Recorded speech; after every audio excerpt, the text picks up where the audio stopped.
અમે તમારું શું બગાડ્યું છે એ કહેવા માંગુ છું સરકારને, ભાજપને. મધ્યમંત્રીના મત મળવા દો. મધ્યમંત્રીના મોરચાના મત કરો. વિસ્તાર કરી શકો છો આપણે બનાસકાંઠા જિલ્લાના ભાગોળમાં ઘણી માહિતી તમારા હટાવવામાં આવતો ત્યારે 24 મીટરના હોમે શેડા મારતા હતા, કોમના શેડા મારતા હતા.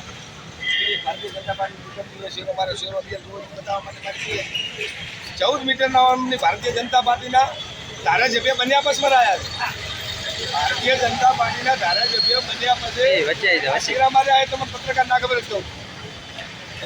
નગરપાલિકાના ભારતીય જનતા પાર્ટીની બોડી છે કે ભાજપની 24 કોર્પોરેટર અત્યારે આપણે શહેર એમને ચિંતા છે.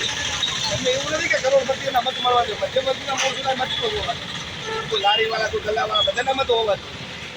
એના પછી આપણે 24નું ચીફ કમિશનરના અધ્યક્ષતાને 24 મીટરના એમની શેરા માર્યા પછી ભારતીય જનતા પાર્ટીએ અને એમના આગેવાને એક મિટિંગ કરી કે ભાઈ આપણે અમને આ વિકાસ આવ્યો છે, રોડ આવ્યો છે ને 15 કરોડનો, એનો આપણે કોઈ વાંધો નથી.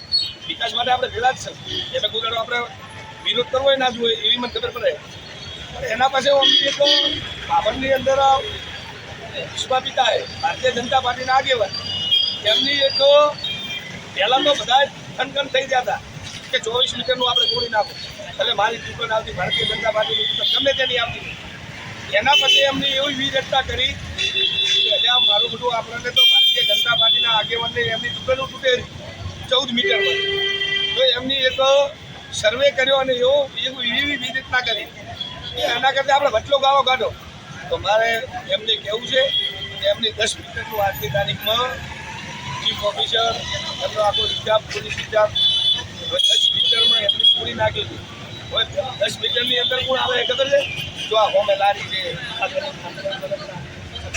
તમને કોઈ એવી દેખાય કે 10માં કોઈ ફાટું તૂટ્યું?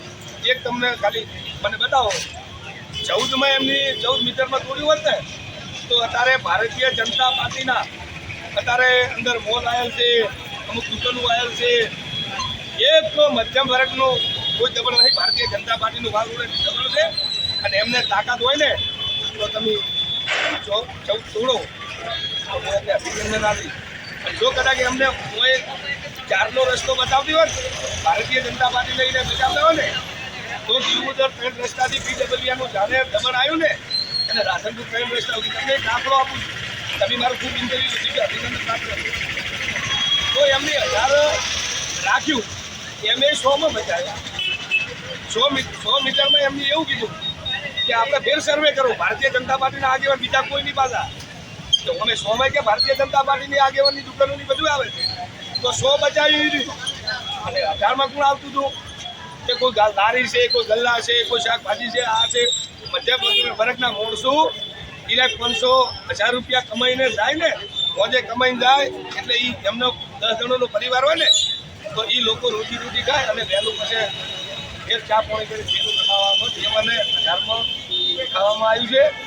એ કના હિસાબે અત્યારે ભારતીય જનતા પાર્ટીના ધારાસભ્ય એના પછી નગરપાલિકાની બોડી ભાજપના કોર્પોરેટરો છે એમના રેમ નજર રાખી 100નો બચાવ કર્યો છે. ચલો બચાવને આપણે અભિનંદન આલો અભિયાન. તો તમારે હવે 4 મીટરનું જે બચાવવું છે ને ચલો બચાવી લો, હમણાં આપણો વધો નથી. તો તમે અમને 18નું જે PW આવ્યું છે ને એની જગ્યામાં છે અમને 15 રાખો. તો 15 પછી 3 જે મીટર આવે ને કોઈ લારી, કોઈ પન્ના ગલ્લા, કોઈ શાકભાજી, કોઈ હોટલવાળા તો એ બેરોજગારી છે ને એ બેરોજગારી નહીં થાય. ચલો અમે આપણે નિવેદન નથી આપ્યું, 4 બચાવ્યું, 100 બચાવ્યું અમને નહીં આવ્યું પણ 18માંથી અમને 3 આલો. સરકારને અને મુખ્યમંત્રીને પણ મારી રજૂઆત છે અને વારંવાર પણ હું રજૂઆત કરું છું. તમારે જો એક મેં દાખલો કીધો છે, જો એમને વગર જિલ્લો નથી આપવો, અત્યારે GIDC નથી આપતી, અત્યારે ટેકરી જુઓ તો દીવોદરની અંદર છે, અત્યારે પ્રાંત ઓફિસ જુઓ તો સોયગામની અંદર છે અને ભેમાભાઈ જ્યાં ધારાસભ્ય હતા ને ત્યાં તરતની ઓફિસ આપણે બાબરની અંદર અત્યારે રાધનપુરની અંદર છે. અત્યારે ભારતીય જનતા પાર્ટીના ધારાસભ્ય હોય કે સંસદ સભ્ય હોય કે નગરપાલિકાના પ્રમુખ હોય, અત્યારે બાબર તાલુકા અને બાબર શહેરે શિખર શું બગાડ્યું છે તો આપણને તૈયાર નાટક કરે છે. અમુક તો ભારતીય જનતા પાર્ટીના આગેવાનો એવું કહેતા હતા કે જ્ઞાનીબેન ધારાસભ્ય છે કે લેટરથી એમનું સરકારમાં હેઠતું નથી. તો ભારતીય જનતા પાર્ટીના ધારાસભ્ય સરુજી ઠાકોર છે, તમારામાં તાકાત હોય ને તો અત્યારની અંદર બાબર તાલુકાના બાબર શહેરના જે બેરોજગારી છે ને તો તમે તો અત્યારે સરકારમાં છો, તમારે મુખ્યમંત્રીને રજૂઆત કરવાની હોય અને લેટરો ના લખવાના હોય હવે તમે કેનું મોહનું કાઢશો? જેનીબેન સંસદ જપે છે તો દિલ્હીની અંદર એમનો જે વિકાસ તો કે વિરોધ ન હોય ને તો ઉઠાવે છે, પણ સ્વરૂપજી તો અત્યારે ભારતીય જનતા પાર્ટીના ધારાસભ્ય છે, સરકાર ગુજરાતમાં તમારી છે, તો તમારે અવાજ ઉઠાવવો જોઈએ. બાબર તાલુકાને અને બાબર શહેરને તમે જેમ તળિયા ઝાટક કરો છો, તમે તમારે શું બગાડ્યું છે એ કહેવા માંગુ છું સરકારને, ભાજપને.